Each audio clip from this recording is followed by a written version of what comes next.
The David Pakman Show at davidpakman.com.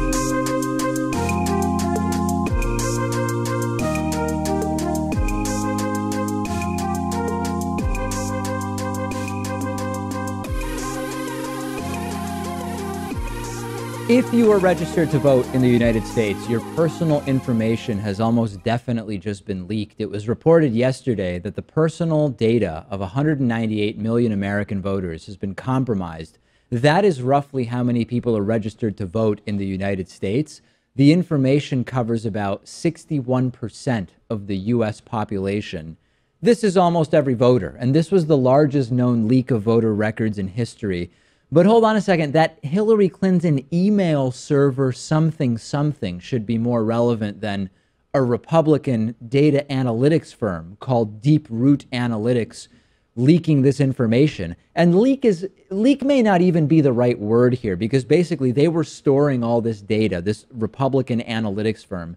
They were storing all this data of everyone's voter information on an unsecured server.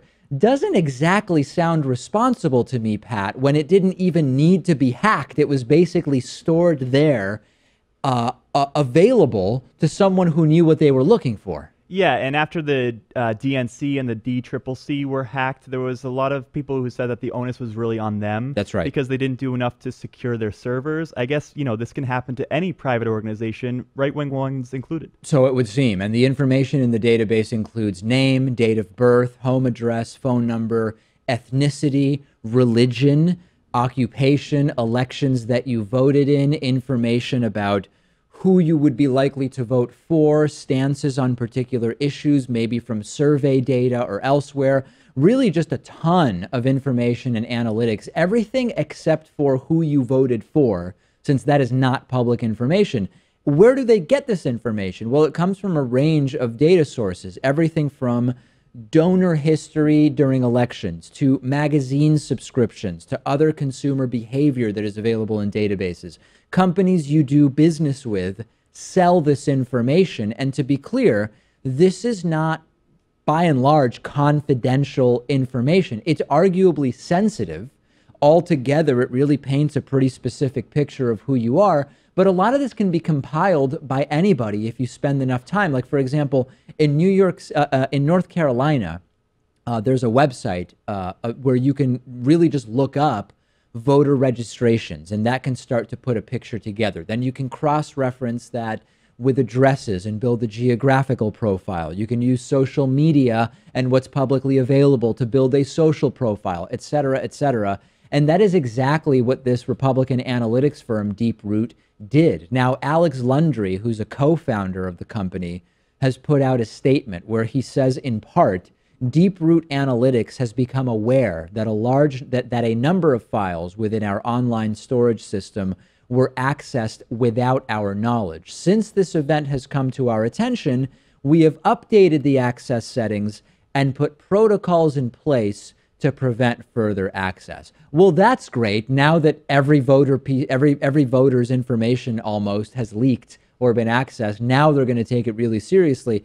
And aside from the disturbing nature of a leak like this, many people are probably hearing me talk about this, Pat, and didn't even realize that databases like this even exist, but they do. Democrats and Republicans work with data firms and market researchers and analytics providers to use big data to target voters.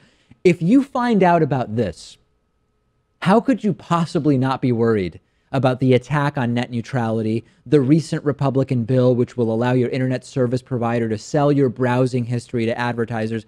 How could anyone, even to begin with, think that that's an okay idea?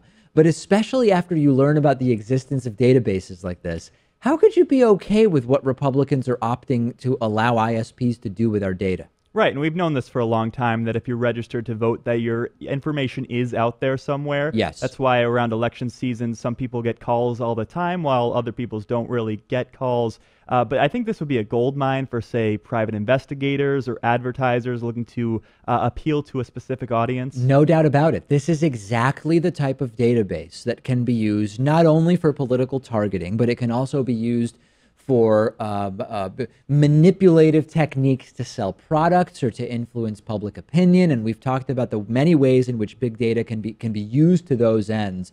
And this should make us significantly more concerned about all of what we're seeing regarding internet privacy and internet freedom, and particularly that Republican law now allowing your ISP to sell your browsing history to advertisers. Disaster, absolute and total disaster.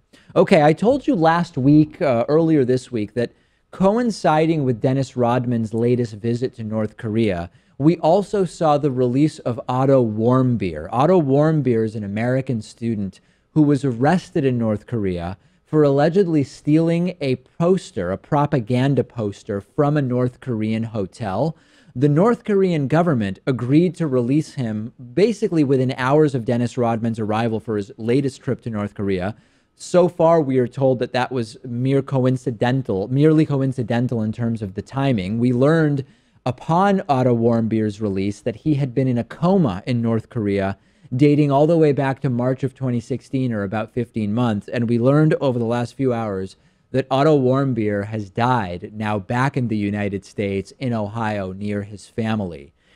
This is just a horrible story. The North Korean government claimed he suffered food poisoning, had botulism, lost consciousness after being given a sleeping pill. Unfortunately, doctors here in the U.S.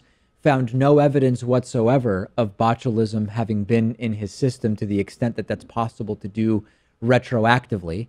At the same time, they found no evidence of physical abuse insofar as there was not evidence of healed fractures, for example. You wouldn't necessarily be able to find evidence of all kinds of physical abuse at this point, but again, unclear. And now, indeed, he has passed away here in the United States, and this more or less confirms the horrible reality of what we assumed North Korea was doing, which was the Dennis Rodman thing aside, the timing of that aside.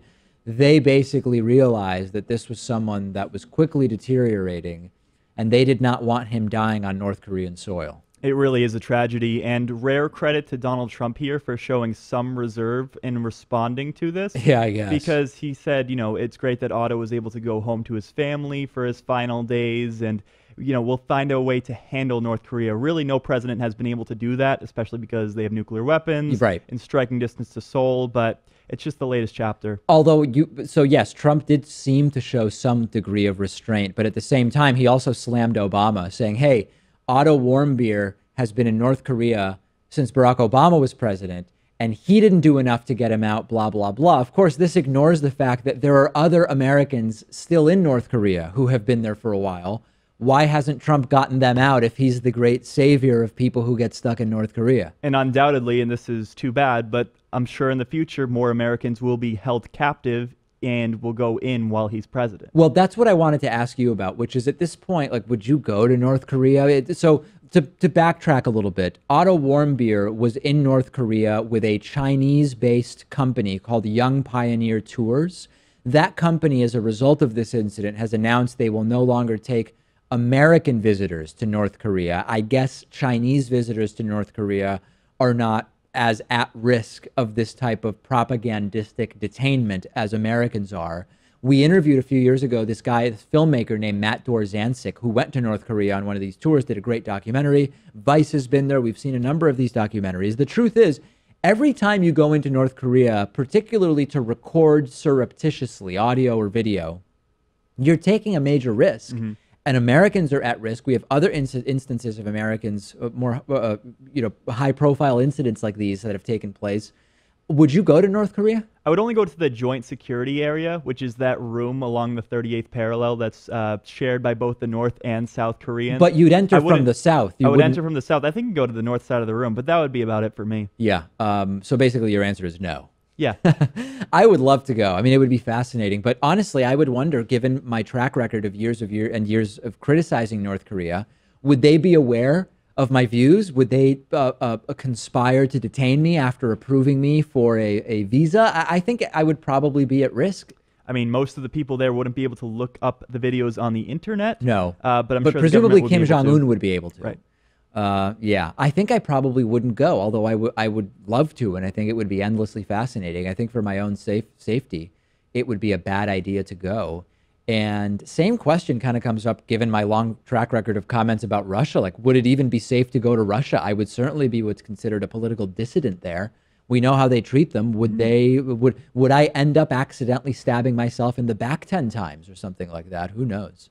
Last week, we did this story about Megyn Kelly, former Fox News reporter Megyn Kelly, choosing on her second episode of her new NBC News network show, choosing to interview conspiracy theorist Alex Jones. And I said very clearly last week, I have no problem with people interviewing Alex Jones. I don't believe in no platforming him. However, given all the hubbub and the big deal that was made about Megyn Kelly, the great Megyn Kelly, leaving Fox News, and she's going to have this tremendous show. She gets an interview with Vladimir Putin, and it's all extraordinary and fantastic. And then episode 2 of the show, she interviews Alex Jones. So I said I just thought he wasn't worthy of the platform. Now, we did a non-scientific poll at davidpakman.com. I am not presenting this as a perfectly sampled scientific poll of all Americans. It's merely a representative view of people in our audience who chose to vote, saying, what's your opinion of Megyn Kelly's decision to interview Alex Jones on her new network show? 49% of our audience agrees with Megyn Kelly's decision to interview Alex Jones. Interesting. 46% of our audience disagrees with the decision, some of whom because they believe Alex Jones just isn't notable enough for that platform. Some people in our audience saying they don't agree with Megyn Kelly's decision to interview Alex Jones because he is offensive. Now, what I think is the most relevant thing we learned about this interview is that in the end, people weren't that interested in it because it got shockingly low ratings. I ended up not watching it at all. I had other things to do, and it wasn't important enough for me to turn it on and watch it. I've not watched it after the fact. So that actually is the most interesting thing, which was the news of the interview generated controversy, and Alex Jones leaking his recorded phone calls with Megyn Kelly during the pre-production process got some attention. But in the end, the ratings for this interview were low, and I think that, in a sense, I am vindicated in that he's just not worthy of the platform and people didn't really care. Or I wonder if people were protesting because they disagreed with Megyn Kelly's choice to interview him. I mean, I think it was totally fine. I think he is relevant at this point because, I mean, his YouTube channel has over 1 billion views. He has a big talk radio audience as well. And while he says offensive things, it's not as if he's doing the offensive actions himself. Like, you know, he denies the Sandy Hook shooting, right? But he's not the Sandy Hook shooter. Okay, well, wow. I mean, if we've ever found a silver lining that requires more of a reach, it's, hey, Alex Jones didn't do Sandy Hook. I guess you're right. I mean, that's true. He didn't do Sandy Hook, and that would definitely be different. I like that approach, but it wasn't notable enough for you to watch it, right? No, I haven't seen it. Yeah, so you support But I haven't seen the Vladimir Putin interview either. Okay, that's fair. Yeah. Anyway, so our audience roughly split, although for different reasons, between people who believe it was a good idea and people who believe it was not. Our new poll at davidpakman.com, I encourage you to vote now. Will Donald Trump fire Assistant Attorney General Rod Rosenstein? That is the current poll question at davidpakman.com. You can vote there. Send me your thoughts about it. I'm on Twitter at dpakman, and of course, you can follow the show on Twitter at David Pakman Show. The David Pakman Show at davidpakman.com.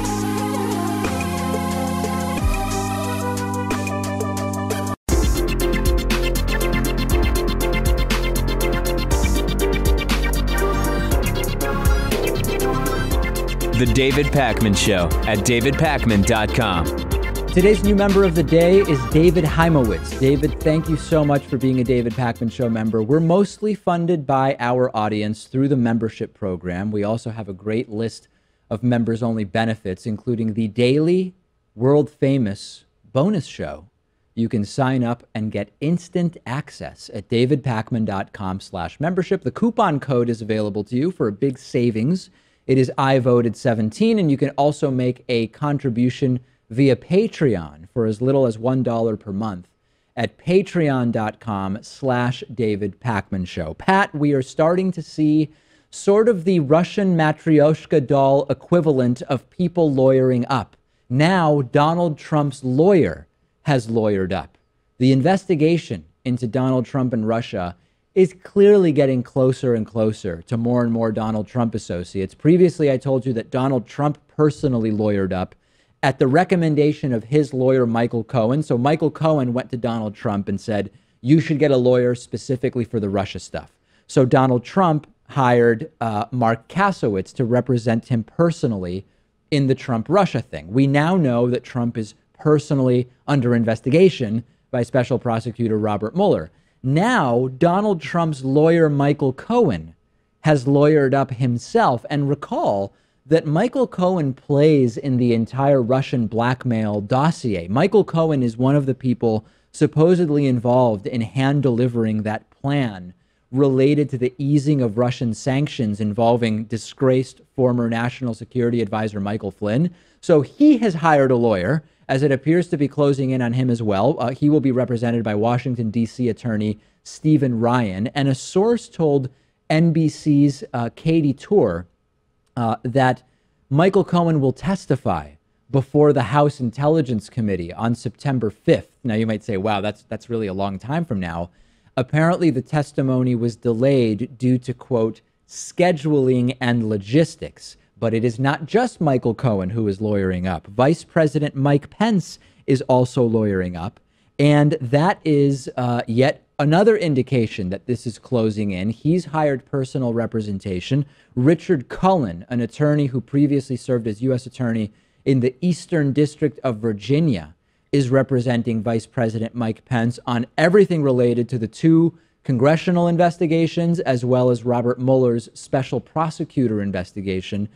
This is not good. Everybody seems to have to lawyer up at this point. Well, first off, it would make sense that Michael Cohen would want to lawyer up because he's been Donald Trump's personal lawyer for 10 years now. Yeah. It's not like he's just signed on since the Russia probes began. Sure. And if you look at the Christopher Steele dossier, that dossier alleges that he met with Russian agents in Prague Sure. to discuss a potential cover-up of the hacks. Yeah, so he's heavily involved, and of course, he denied having ever gone to Prague. Where he said he never walked the land in Prague, which is a very lawyerly type answer. Yeah, when we looked at the letter of that, he said he never walked the land of Prague, which means, hey, if he was in an airport without having cleared customs, for example, was he technically walking the land in Prague? Not really. That's just one hypothetical, right?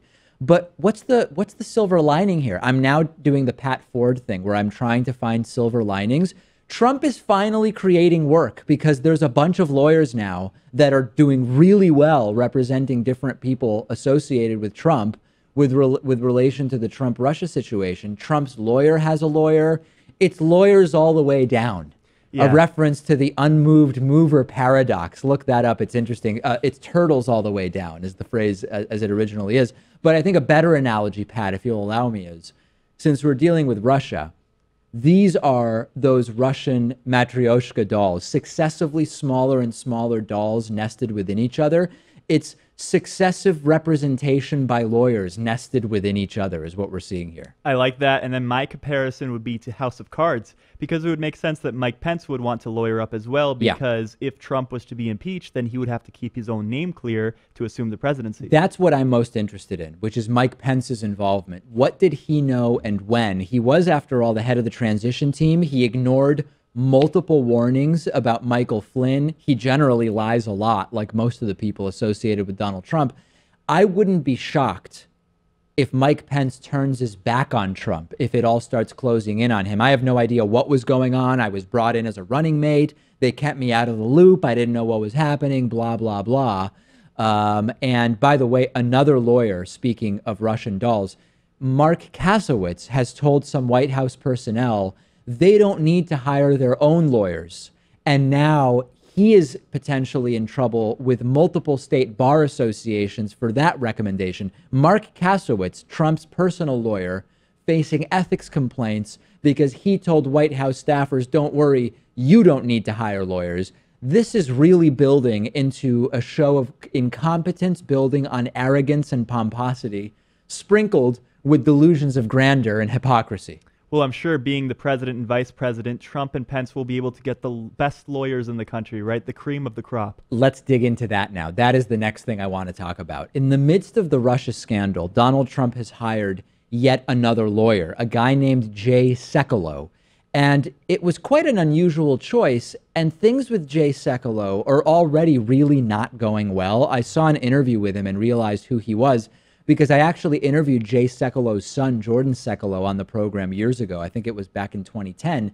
And we learned last week from 5 different sources that as a result, presumably, of now being under investigation by FBI Special Prosecutor Robert Mueller, Donald Trump has multiple lawyers advising him. Jay Sekulow had the very difficult task of going on Fox News. He went on a number of these Sunday morning channels and having to sort of try to argue that there's nothing to see here with Donald Trump being personally under investigation while trying not to lie. Because again, even Donald Trump himself went on Twitter and said, yeah, I am under investigation, in that very strange tweet. So Jay Sekulow shows up. He's got no experience in this type of thing. And he's basically a TV lawyer. He's got a radio show. He's one of these messianic Christians known as Jews for Jesus sometimes. He was born into a Jewish family, converted to Christianity, but considers himself a Messianic Jew. And these are some of the most extreme people out there religiously. And he's worked from a legal perspective trying to get legalized death penalty for gays in Africa, something Scott Lively, a pastor here from Massachusetts, has worked on. We're talking about one of the most extreme religious nuts out there in Jay Sekulow. And he was a former Fox News legal pundit, right? What is it with Trump and these Fox News lawyers? He watches TV. Judge Napolitano was on his short list for the Supreme Court. That's right. Trump watches Fox News and goes, oh, that's somebody that I should hire to help me out here. Okay, so let's skip to the meat of this, which is Jay Sekulow gets interviewed on Fox News Sunday by Chris Wallace, and he simultaneously, within seconds, both says that Trump is under investigation and Trump is not under investigation, and it is everything that you would imagine it to be. Take a listen to this. Under investigation now, do you? Well, no one's notified us that he is, so I can't read people's minds, but I can tell you this. We have not been notified that there's an investigation of the President of the United States. And now he's being investigated by the Department of Justice because the special counsel, under the special counsel regulations, reports still to the Department of Justice, not an independent counsel. So he's being investigated. You said he is being investigated, and it's not Chris, just being. Wait a minute, Jay. And it's not Jay. It's not just being. So I do not appreciate you putting words in my mouth when I've been crystal clear that the president is not and has not been under investigation. I don't think I could be any clearer than that. Well, you don't know that he's not under investigation again, sir. I mean, I cannot read the mind. You're right, Chris. I can't read the mind of the special prosecutor. Okay, so we're in agreement. You don't know whether he's under. You don't know whether he's under investigation. Okay, so he says Trump is not under investigation. Then he says, yeah, he's under investigation by these specific people. And then he says, I've been crystal clear here, Chris. No. He is not under investigation. This is why nobody wants to be Trump's lawyer, because you have to deal with Trump tweeting offhandedly what by mere chance seems to be the truth, which is he is under investigation. And then he has to show up and try to deny that he's under investigation. And it's also obvious why Trump had to resort to a lawyer like Sekulow, because respectable law firm said he might not pay us and he definitely won't listen to us, so we're not taking the case. And really, in that position, Sekulow should have just said, I misspoke. I didn't mean to say that Trump was under investigation. Yeah. That wouldn't have looked too pretty, but it would have been a lot better than this. This is a disaster. This was an absolute disaster.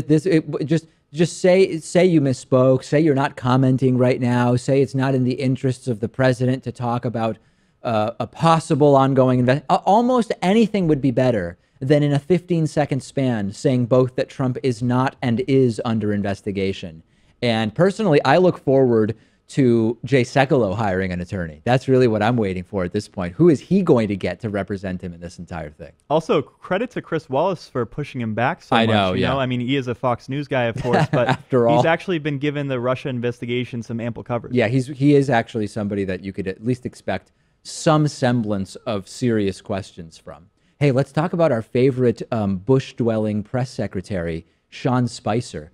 To absolutely no one's surprise, White House Press Secretary Sean Spicer is on his way out as White House Press Secretary. This is being framed as both a promotion for Sean Spicer and as some kind of complex strategic decision, a realignment of roles, blah, blah, blah. This is Spicer being pushed out because he's terrible at his job. And the background is that yesterday we learned that the latest press briefing from the White House, Sean Spicer had already kicked out cameras from some of these press briefings. Yesterday, he also didn't allow audio recording of the press briefing.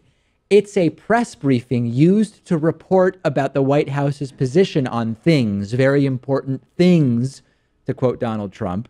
What's the point if nobody can record audio or video of it? So we knew early in the day yesterday that something wasn't looking good. And now we have learned from White House officials in a statement yesterday that they have, quote, sought input from many people as they look to expand the communications operation as he did in the beginning. Sean Spicer is managing both the communications and press office. He will continue to fill the role of communications director. That is a role that has been empty since the end of May after the person in that role, Mike Dubke, resigned, which is a whole other story. But he will not be doing the press briefings. This is a firing in all but name. You don't move someone out of that role. It is an important position. It is a very visible position. You don't move someone out of that role if they are doing a good job. You find someone else to run the communications department. And the technicality that they're using, Pat, is, hey, you know what? Communications director is technically a higher position than press secretary, which is true. But you don't get rid of your public spokesperson if they're doing a good job. I wonder why this is happening now, though, because Sean Spicer has been disgracing himself on national TV for a long time. Since day one. And, of course, Trump kept him around because the guy gets good ratings. But I think it really comes down to death by 1,000 cuts. There's no coup de grace moment here. Well, there's no win, right? There's no possible win because on day one, Spicer had to go out there and defend the indefensible, which was to argue that indeed Donald Trump did have the record inauguration crowd that he claimed to have. And what I'm wondering is, does the Trump administration think that Spicer is the problem? Spicer is a symptom. It's Donald Trump who made on day one the assertion that he had record inauguration turnout, and who on day one directed his press secretary to go out and claim that he had a record inauguration crowd. Spicer was a symptom of the problem. It could have been anybody going out there to make that case, and it would have been a disaster. But I think it's fair to say that Spicer didn't help mitigate any of those problems. No. And I think maybe we should come up with a montage of the top 5 spiciest Sean Spicer moments. We would need to go more than 5, I think. Yeah, I think capped off by the inauguration crowd size fiasco and Hitler's use of chemical weapons. Those would definitely be included there, but I think we would probably need it to be like the top 15 to even do justice to the last few months. Laura Ingraham, right-wing radio host, reportedly being considered for the position. Apparently, Sarah Huckabee Sanders, the deputy press secretary, not being considered for the position, which is interesting because reportedly Donald Trump has liked the job that she has done when filling in for Sean Spicer. So we will see, but yet another one bites the dust. Lots of discussion about this on our Reddit discussion forum, which you can join at davidpakman.com/Reddit. The David Pakman Show at davidpakman.com.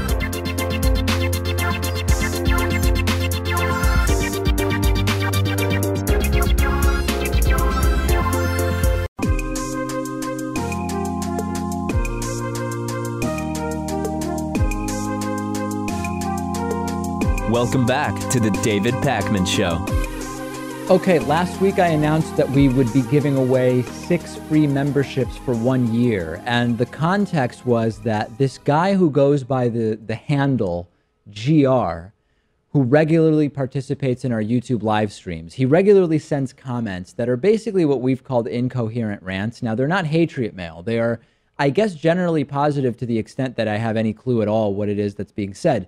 He offered to sponsor 6 memberships for a year. And what we decided was that we would basically open up the email inbox to people who want to submit their own rant in the style of GR, and that we would decide on the best 6 of them and give away 6 free memberships, okay? So reminder once again, these are not hatred mail. Here are 2 example incoherent rants from GR, and I'll read these as best I can. And again, it's tough for me to even really understand them. Here's the first one. Pack DZ, take it from the top. Bring us to the progressive pastures of Green Emerald Utopia. Science fiction us to a Trumpless world. Love GR. Okay, that's one example. Again, not hatred mail, but mostly unintelligible. Here's another one, maybe more representative of a typical GR rant. It's time. Bonus show or Comey Flow don't own up to we who call that Sessions testimony just a session full of old baloney, stanky like Trump, the nasty face, so orange, he matched the prison jammies. Okay, That's how we set it up, Pat. Now, I didn't know exactly what to expect.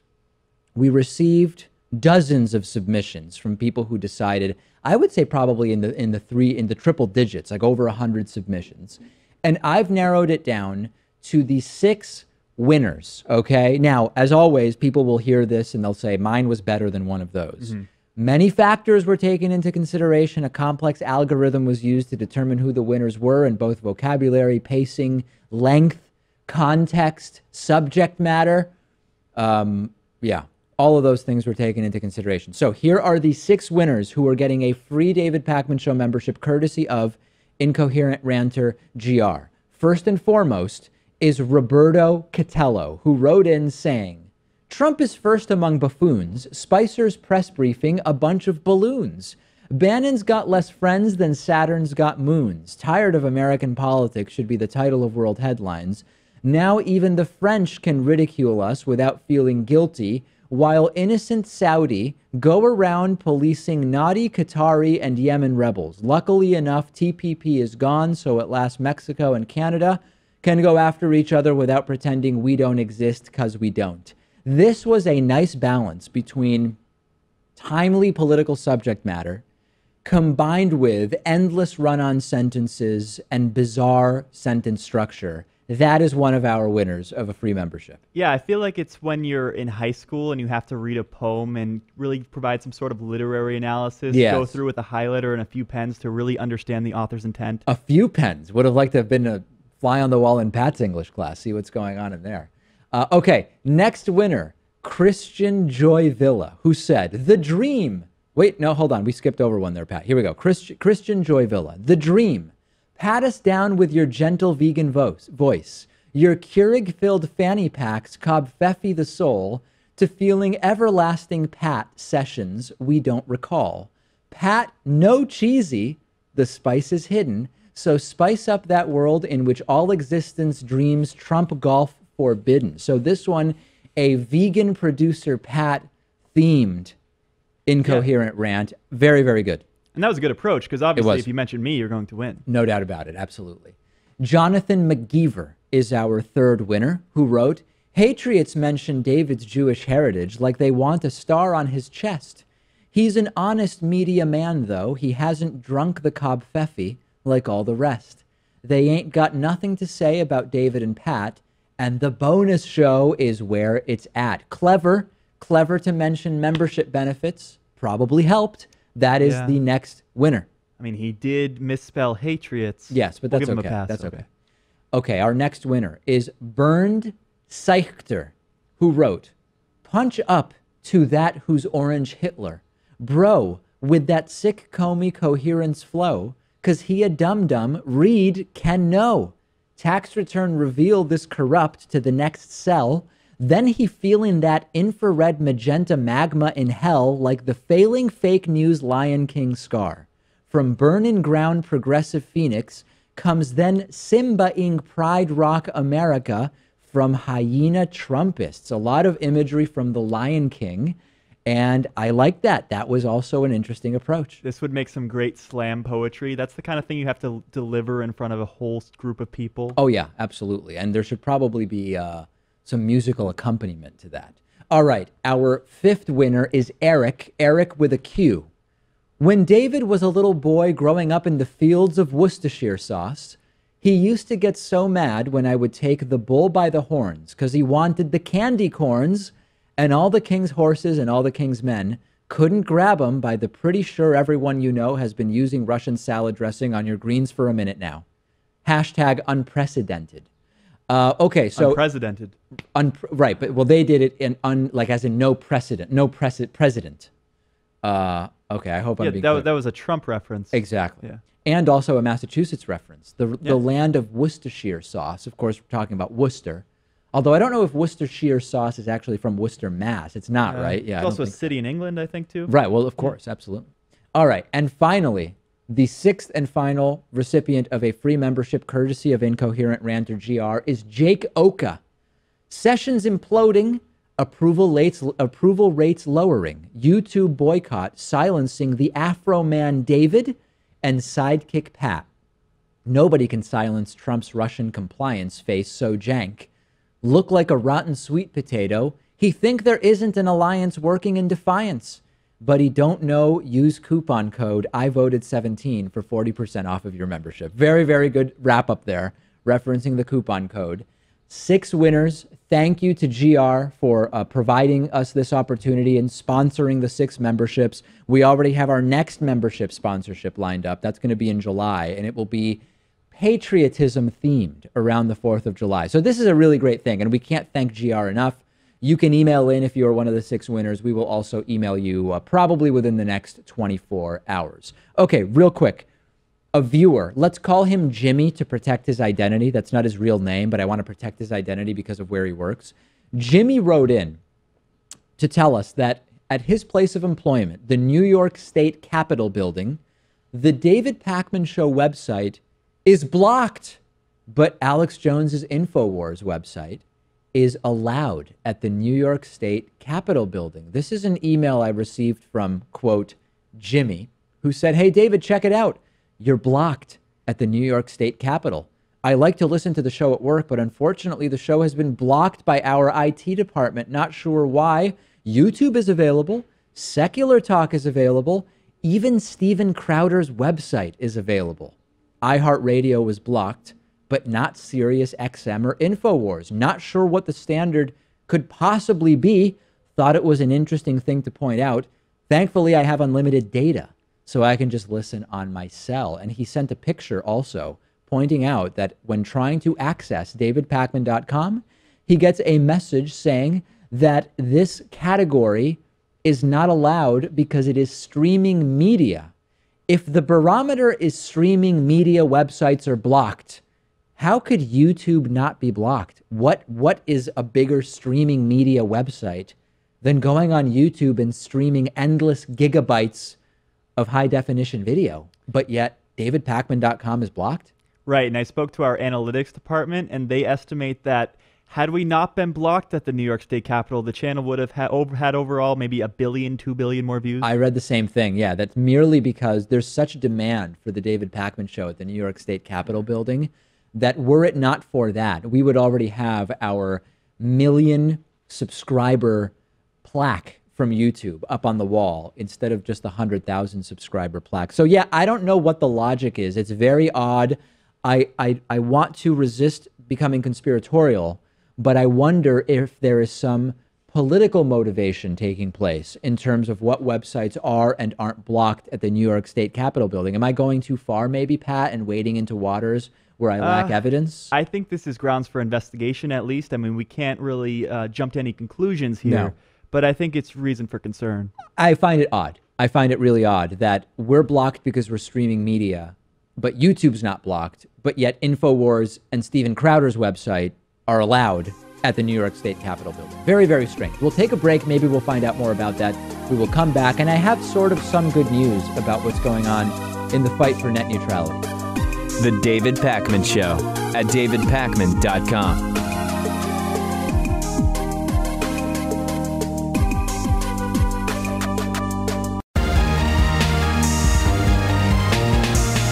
The David Pakman Show at davidpakman.com. I talked to you already about this July 12th National Day of Action for Net Neutrality in the U.S. Fewer issues right now, more important in terms of how many other issues they relate to and impact and inform. And there's different participating websites that are going to put up prominent messages about the FCC's plans to get rid of net neutrality. And it will tell you how to contact Washington about the issue, how to find your representative, etc. Netflix used to be a major player in the fight for net neutrality during the Obama administration, lobbying, activism, etc. And a couple weeks ago, when I told you about this day of action, I mentioned all of a sudden Netflix is missing from the big internet companies that are on board with this. And Netflix's CEO, Reed Hastings, is actually on record recently as having said, quote, "We think net neutrality is incredibly important, but not narrowly important to us because we're big enough to get the deals we want." So rightly, people were saying Netflix is too big for its britches. All they care about is making money. They're big enough to be part of the in rather than the out. But I am pleased to tell you that Netflix finally has changed their mind on this and made an announcement a few days ago via Twitter saying, quote, Netflix will never outgrow the fight for net neutrality. Everyone deserves an open internet. Now, this could be because Netflix realized, oh, yeah, we do care about this. But it also could be because it was just bad press not to be a part of it. But either way, this is good. Netflix is now fully planning to participate on the July 12th day of action to bring attention to what's going on with net neutrality. And a Netflix spokesperson has put out a statement now saying, quote, we support strong net neutrality protections, even if we are at less risk because of our popularity. There are other companies for whom this is a bigger issue, and we're joining this day of action to ensure the next Netflix has a fair shot to go the distance. Amazon is involved, Reddit is involved, Kickstarter, Vimeo, Etsy, Mozilla, OkCupid, Imager, on and on and on. And we know that people are very engaged in this topic. I told you 2 weeks ago that the FCC said it received 5 million formal written comments on the matter. So I think that there's definitely a PR and optics angle to Netflix getting re-involved, but their re-involvement is good no matter what. Right. Forgive my skepticism here, though, but is it possible that Netflix will join the fight but not really be on the front lines? Because if net neutrality were to end, then they also kind of win. And then they're trying to have it both ways, it seems. I mean, your skepticism is logical given the fact that, you know, it's 2017 Earth and everything that we know that has gone on that has gotten us to where we are today. Your skepticism, it makes sense. I still think the net impact is it is good to have their name on this. They are the most popular video streaming service in the US. But the internet-based video streaming industry as a whole really needs net neutrality. So if it's not Netflix, they are right that the next Netflix or some smaller version is at major risk because of net neutrality. Because without net neutrality, cable providers can prioritize cable TV in ways that can deter people from saying, hey, I'll cancel cable because the internet video streaming is just as good. That's the risk, and that's why this is so important. So in the long run, it's great to have Netflix's involvement. They'll probably also benefit in the long run. I believe it would be way more effective if these websites didn't work on July 12th. Imagine if all of July 12th, from midnight to midnight, you go to Netflix and they have a big thing saying, we need net neutrality. Call your representatives. We are off in protest. Of course, a website like Amazon, think about how much money they would lose if they were to do something like that. It's sort of never going to happen. But that, I think, is what would be most impactful here. Right. If Netflix was to join into that protest, then people would go without entertainment for a day. Yeah. Maybe if a site like Amazon or Google shut down for a day, whole companies would have to close, and that would have some real financial implications. But maybe that's how you make an impact, right? Maybe it's you say, hey, look at how much money is connected to what we are doing. If all of a sudden you've got to pay $5.99 to be able to stream without buffering or whatever, right? I mean, this is what we're talking about. I can't possibly overstate the importance of this enough. Call your lawmakers. Go to whoismyrepresentative.com. This sort of appears maybe, Pat, to be an issue where calling your lawmakers might make a tiny bit of difference. On a lot of issues, it's like, yeah, it's just not changing. Campaign finance, for example. But on net neutrality, there have actually been some pretty successful public outcries and protests. Let's talk about Cuba. We have the newest developments in Donald Trump's ongoing quest to undo anything good that former President Barack Obama accomplished. You'll remember that 2 years ago, President Obama loosened up the travel and trade restrictions between Cuba and the U.S.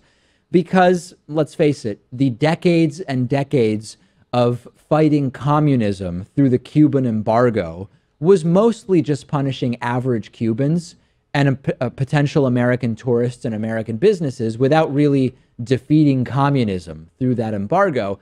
And it made no sense to continue, including the fact that it was completely hypocritical for the U.S. to maintain it. So a majority of Americans and about half of Cuban Americans like what President Obama did, but Donald Trump is going to be reversing many of those things, very complex things, as Trump likes to say, that President Obama did. Here's a little bit of video for you. On my recent trip overseas, I said the United States is adopting a principled realism rooted in our values, shared interests, and common sense. I also said countries should take greater responsibility for creating stability in their own regions. It's hard to think of a policy that makes less sense than the prior administration's terrible and misguided deal with the Castro regime. Yeah. I like how Trump says it's hard to think of a worse policy than what Obama did with Cuba.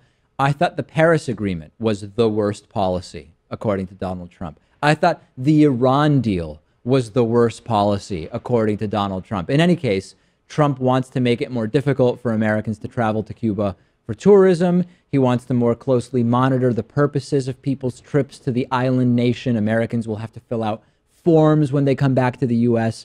explaining what they did, why they did it. Only things like charitable and educational visits will be allowed, and those will be more strictly enforced.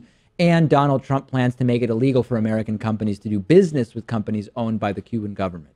That is hilarious because Trump explored and arguably violated trade law when he explored doing business in Cuba. He ended up going down there, and not personally, right, but sending representatives down there to explore doing business there. They spent $68,000 in 1998 to explore whether they wanted to do business there. They potentially skirted the illegality by running the money through some consulting agency or something like that. And Trump ultimately decided not to do business in Cuba, not because it would have violated the embargo, but because he decided it wasn't a good business opportunity. So as always with Trump, it's bad policy wrapped in a double standard, served on a plate alongside hypocrisy. Yeah, and on the campaign trail, he was a lot more moderate on this issue. It seems that since he's taken this Marco Rubio style approach, which is that we have to get everything and they have to get nothing to make a deal with them. And, you know, that could include having Cuba no longer punish dissidents or, you know, open up their free press and all that stuff. But it's not like this thing can really be renegotiated so easily. No, it can't. And Trump also, as part of this, wants to prevent Cuban refugees who reach U.S. shores from having immigration advantages, which has been a longtime policy of the U.S. Trump talks about how it's all about helping Cubans. Now, of course, supposedly the entire embargo was to help Cubans get out of communism, but that didn't exactly work. Now it's all about helping Cubans. How are you helping Cubans? By not giving them those advantages in the immigration system. I'm not arguing for or against those advantages, but it can't really be argued that you're helping Cubans by getting rid of those advantages. And fundamentally, this is about appeasing Cuban Republicans, right? If you look at the entire Latino electorate, it is very, very liberal. And I've spoken about my family in Argentina. You've basically got the left side of the family and the very left side of the family. And that really you're talking about intra-left debates in many Latin and South American countries.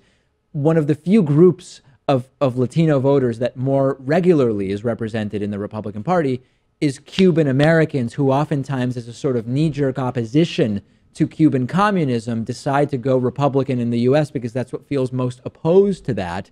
That's who Trump is pandering to with this. And of course, a lot of Cuban Americans have settled in Miami and in Florida at large. And that's a state that he would have to win if he's going to secure re-election in 2020. It seems nuts to even be thinking about Trump's re-election at this point, but it's no foregone conclusion that he wouldn't be re-elected. He might be impeached and or resign in shame, or he might end up serving 8 years. I mean, we really just have no idea at this point. And anything in between is obviously possible as well. Hey, interesting voicemail today. Our voicemail number is 2192-DAVID-P. Here's someone who thinks that Pat might be making a power play to take over as host of the David Pakman Show. It's quite a theory. Take a listen to this. Yeah, David, your boy, Patrick Ward there, he might just be superseding you on your own show. I just wanted to warn you about that fact. All right, well, you have a good day there, David. Thank you. Appreciate that.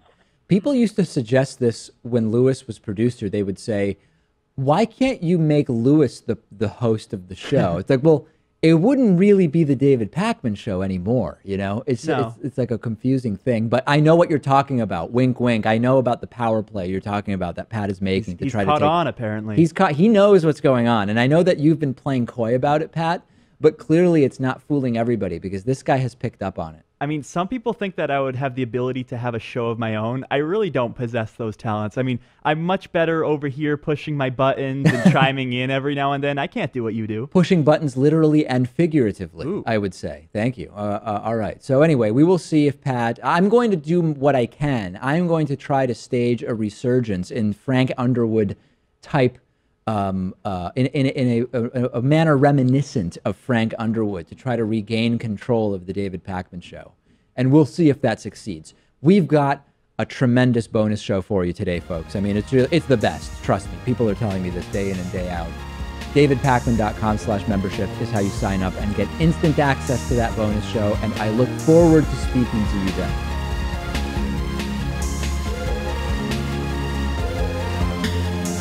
The David Pakman Show at DavidPakman.com.